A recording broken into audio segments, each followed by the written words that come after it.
दोस्तों, ये कहानी है एक ऐसे हीरो की, एक ऐसे योद्धा की जो अपने खुद के दम पर इस पूरी दुनिया को जीतने की हिम्मत रखता था, जो इस पूरी दुनिया के सबसे बड़े धनुर्धर को उसी के युद्ध में हराने का जज्बा रखता था, जिसे न किसी राज सिंहासन का लालच था और न ही किसी चीज का मोह, जिसे आज भी पूरी दुनिया सबसे बड़ा दानवीर मानती है और जिसके दोस्ती के किस्से भी कृष्ण सुदामा की तरह ही दोहराए जाते हैं। जी हाँ दोस्तों, आज का ये वीडियो है सूर्यपुत्र कर्ण पर, जहां पर आपको बहुत से अननोन फैक्ट्स जानने को मिलेंगे। सो बने रहिए इस वीडियो के आखिर तक।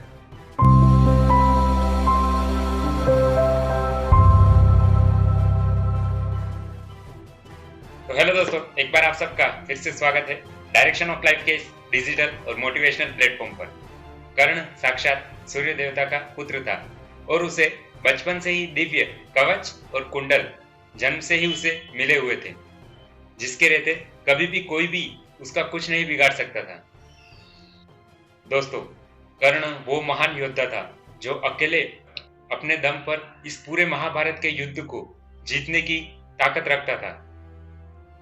महाभारत का युद्ध शुरू होने से पहले जब श्री कृष्णा ने कर्ण को ये बताया, तुम पांडवों के बड़े भाई हो और कौरवों और पांडवों में सबसे ज्येष्ठ, सबसे बड़े होने के नाते इस राज सिंहासन पर सिर्फ तुम्हारा अधिकार है और अगर तुम चाहो तो इस राज सिंहासन पर बैठ जाओ और ये पूरी लड़ाई अपने आप रुक जाएंगी, जिसमें ना तो कभी कौरवों को कोई आपत्ति होगी न ही पांडवों को।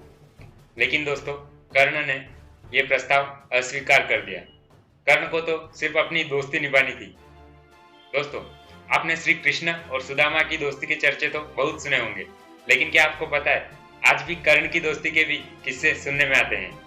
दोस्तों, कर्ण ये जानता था कि दुर्योधन अधर्म के साथ है, धर्म के विरुद्ध खड़ा है, लेकिन फिर भी यह सब कुछ जानते हुए भी उसने अपने दोस्त का साथ दिया, क्योंकि उसका मानना था कि सुख के समय तो हर कोई साथ देता है, अगर मित्र विपत्ति में छोड़ के चला जाए तो फिर वो मित्र ही कैसा है। इन बातों से पता चलता है दोस्तों कि उस महान योद्धा की विचार क्षमता कितनी ऊंची थी। दोस्तों, इस पूरी दुनिया में सिर्फ कर्ण ही एक ऐसा योद्धा था जो इस दुनिया के सबसे प्रचंड और निपुण धनुर्धारी अर्जुन को टक्कर देने की हिम्मत रखता था, और इस दुनिया में कर्ण से बड़ा दानी भी आज दिन तक नहीं हुआ है। जी हाँ दोस्तों, कर्ण वो योद्धा था जिसे हराने के लिए साक्षात देवताओं तक को छल का सहारा लेना पड़ा था।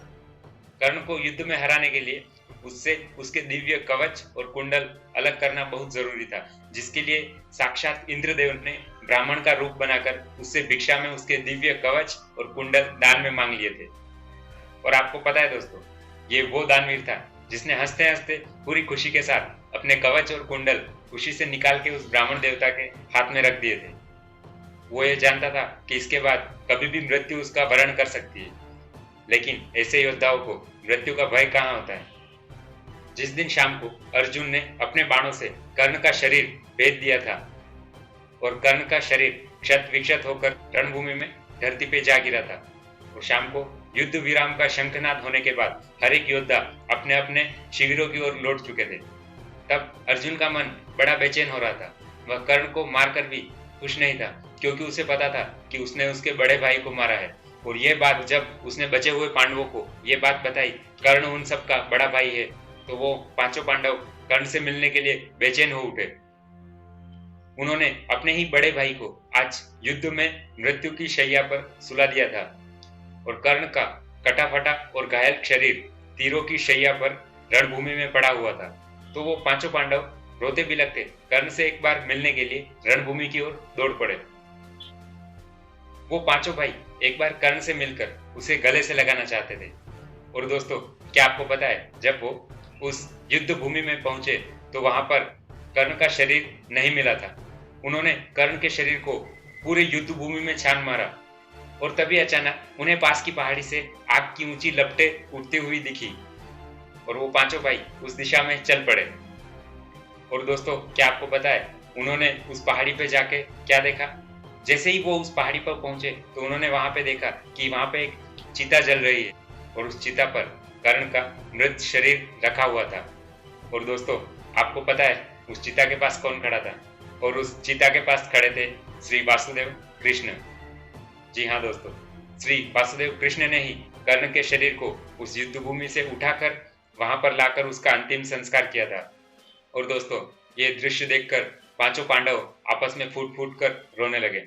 और दोस्तों, ये पूरा दृश्य ऐसा था मानो कर्ण की आत्मा उन आग की ऊंची ऊंची लपटों से निकलकर वसुदेव कृष्ण से कह रही हो कि आपने मेरे इस जिंदगी को सार्थक बना दिया है। और दोस्तों, उस दिन श्री वासुदेव कृष्ण की आंखों में भी आंसू थे।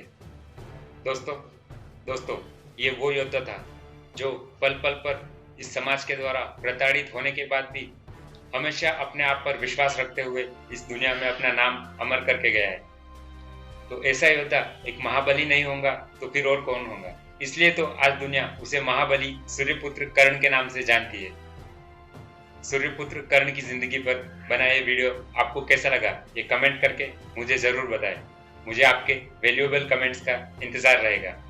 और हाँ, अगर वीडियो पसंद आए तो लाइक तो बनता है। और दोस्तों, वो कहते हैं ना कि जिंदगी में नेगेटिविटी तो हर जगह मिल जाएगी, कुछ पॉजिटिविटी भी ऐड कर ली जाए। तो आप भी अगर अपनी लाइफ में कुछ पॉजिटिविटी ऐड करना चाहते, ऐसे ही प्रेरणादायक और मोटिवेशनल कंटेंट से जुड़े रहना चाहते, तो डायरेक्शन ऑफ लाइफ के इस मोटिवेशनल चैनल को जरूर सब्सक्राइब करें।